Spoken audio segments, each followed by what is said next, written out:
Bonjour à tous et bienvenue sur un tutoriel Clos Tricot. Aujourd'hui, on va parler de faire un ourlet cousu qu'on appelle un demi-remaillage. Avant de commencer, vous pouvez aller dans la boîte de description, cliquer sur le lien qui vous permet d'aller vous inscrire à mon site web pour une infolettre.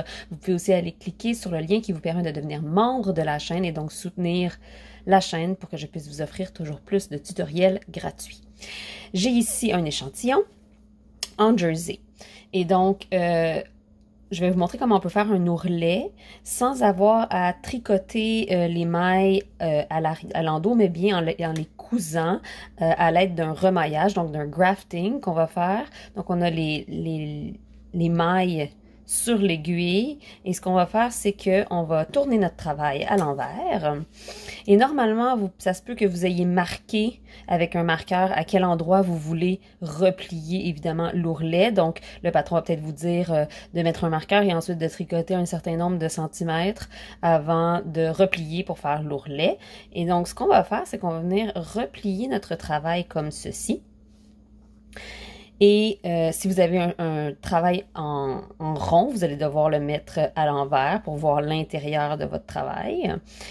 Habituellement, on ferait la couture avec la même laine. Donc, ce qu'on ferait, c'est calculer au moins 3 fois la largeur de notre travail et couper la laine. Mais pour aujourd'hui, pour le tutoriel, je vais prendre une laine d'une autre couleur pour que vous puissiez voir le chemin que prend ma laine lorsque je fais ce type d'ourlet.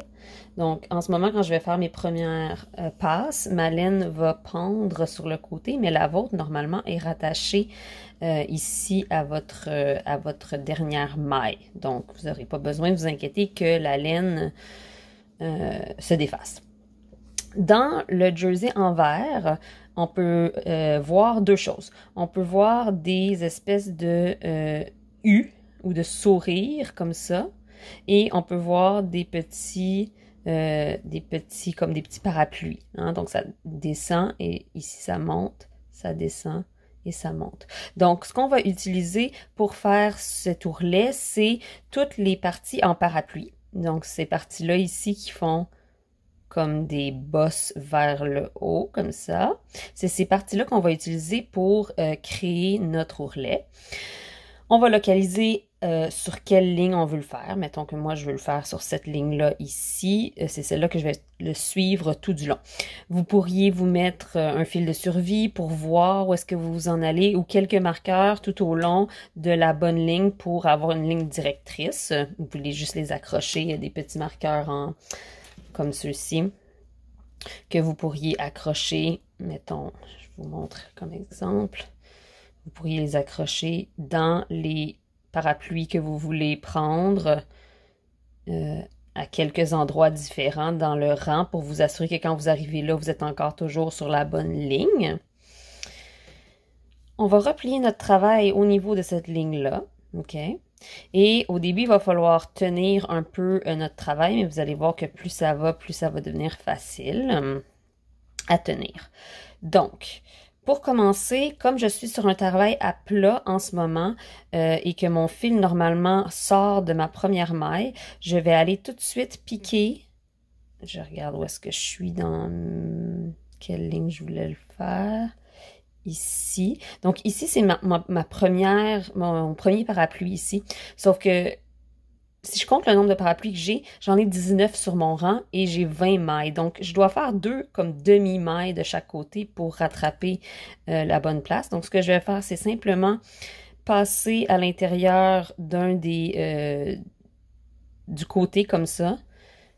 Je vais passer de l'avant vers l'arrière.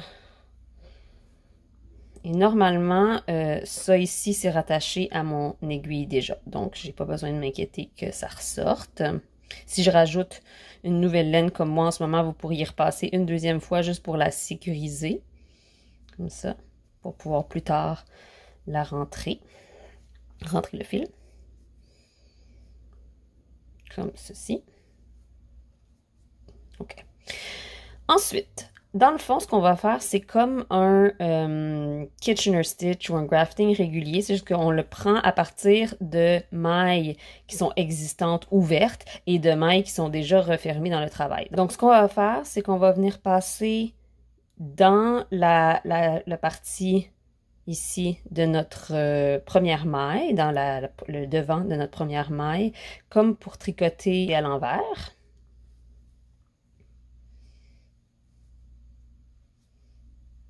Ici.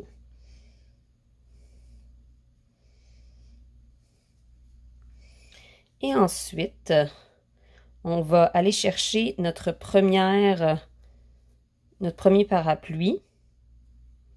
Donc, celui-là qui est juste à côté d'où j'ai attaché ma laine. Il est ici. Mon premier parapluie, je vais en fait venir le mimiquer. Donc, je vais passer par le même chemin que mon parapluie passe. C'est-à-dire que je passe dans le sourire dessous, à droite du parapluie. Oups.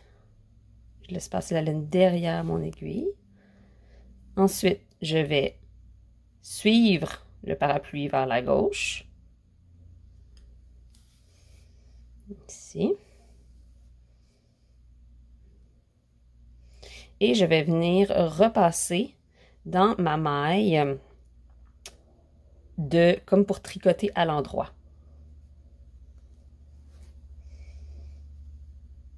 Comme ceci.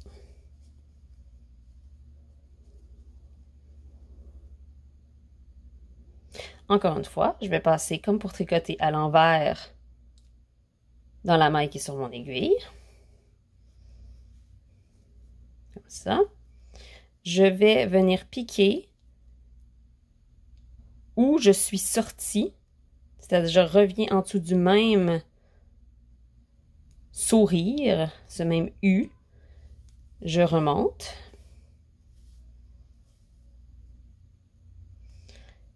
Je suis ma ligne de parapluie ici et je redescends dans le prochain sourire.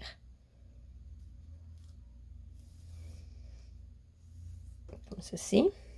Et je viens passer comme pour tricoter à l'endroit dans ma maille et je l'enlève de sur mon aiguille.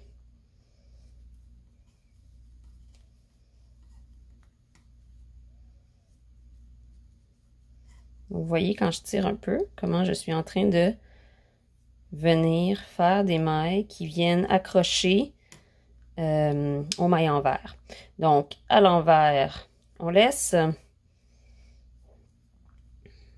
on vient en arrière piquer d'où on est sorti, qui est celui-là ici.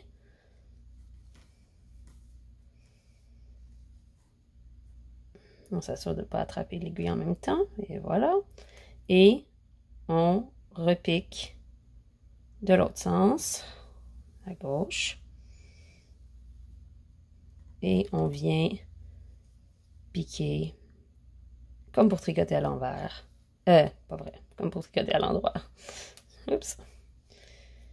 Comme pour tricoter à l'endroit. Et on enlève de sur l'aiguille. Donc, à l'envers.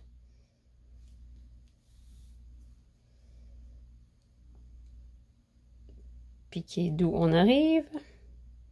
Ici.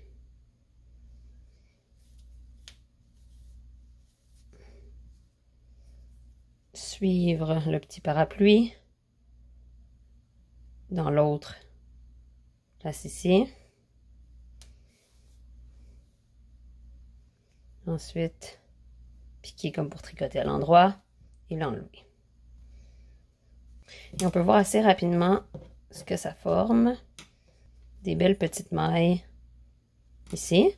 Et à l'endroit ici, on voit rien. Même si j'ai une couleur contrastante de laine, il faudrait tirer, même si j'étire, je ne verrai pas grand-chose à moins que je tire dans ce sens-là. Donc, ça fait un ourlet très, très subtil. Donc, je vais faire ça tout le long. Et je vous reviens à la fin. En faisant le tout, évidemment, il faut une fois de temps en temps vérifier sa tension. C'est-à-dire que si on tire très fort sur le fil, ça vient tout rabougrir ici. Ça fait un peu des zones un peu plus épaisses. Puis on va le voir plus à ce moment-là parce que ça va tirer les mailles ensemble. Donc, assurez-vous d'avoir une bonne tension relaxe quand vous Mettez vos mailles ensemble. Ne tirez pas trop sur le fil. Si vous réalisez que vous tirez un peu trop sur le fil, utilisez votre aiguille pour relâcher ces mailles-là. Donc, question de les voir comme ça. Être bien à plat sur le travail. Pour que ça ne crée pas de tension à l'avant. Et l'autre chose, c'est que, étant Claudia, moi, j'aime bien faire des raccourcis. Donc, voici mon petit raccourci à moi. J'ai passé déjà à l'envers dans ma maille. Ce que je vais faire, c'est que je vais l'enlever de mon aiguille tout de suite.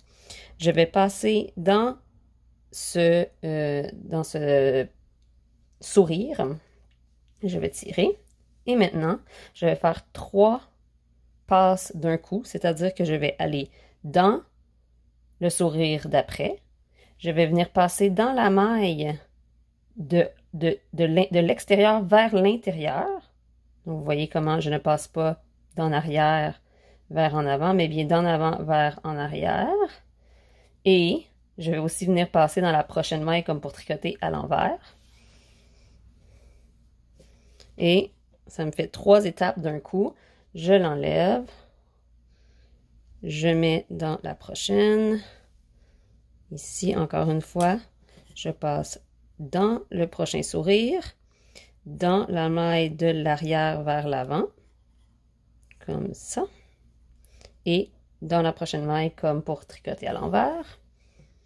Ça se peut que vous trouviez votre propre raccourci, hein, qui n'est pas celui-là exactement. Mais j'aime bien trouver quelque chose qui satisfait mon rythme à moi. Donc, on se retrouve cette fois-ci pour vrai au bout. Je suis arrivée au bout et j'ai rentré mon fil dans le sens, comme pour tricoter à l'envers, une dernière fois sur mon aiguille. J'enlève, je suis rendue au bout, j'ai fait mon dernier petit parapluie de ma ligne. Vous voyez qu'après ce sourire, il n'y a plus de parapluie. Et donc, ce que je vais faire, c'est que je vais quand même remonter le long de ce parapluie, ou le long, dans ce sourire, le long du parapluie, ici. Et je vais, c'est quand même lousse, je vais juste prendre le côté, comme ça ici, et je vais venir repasser, encore une fois, de l'avant vers l'arrière dans ma dernière maille. Si vous êtes en rond, cette dernière maille-là sera la première. Donc, vous avez déjà fait la moitié où vous retrouveriez comme ceci. Et donc, vous seriez rendu à passer dans la même maille que vous aviez fait au début une autre fois pour refermer le tout. Et ça donne ça. Un bel ourlet qui est élastique, qui est super joli au devant, qui est très subtil et qui prend un peu de temps à faire, mais le résultat est tellement professionnel et classique que je n'hésiterai pas à le faire pour un chandail, pour des manches, même pour des chaussettes, ça pourrait être bien si vous aimez des chaussettes qui n'ont pas de côte. Donc voilà pour le remaillage, le demi-remaillage.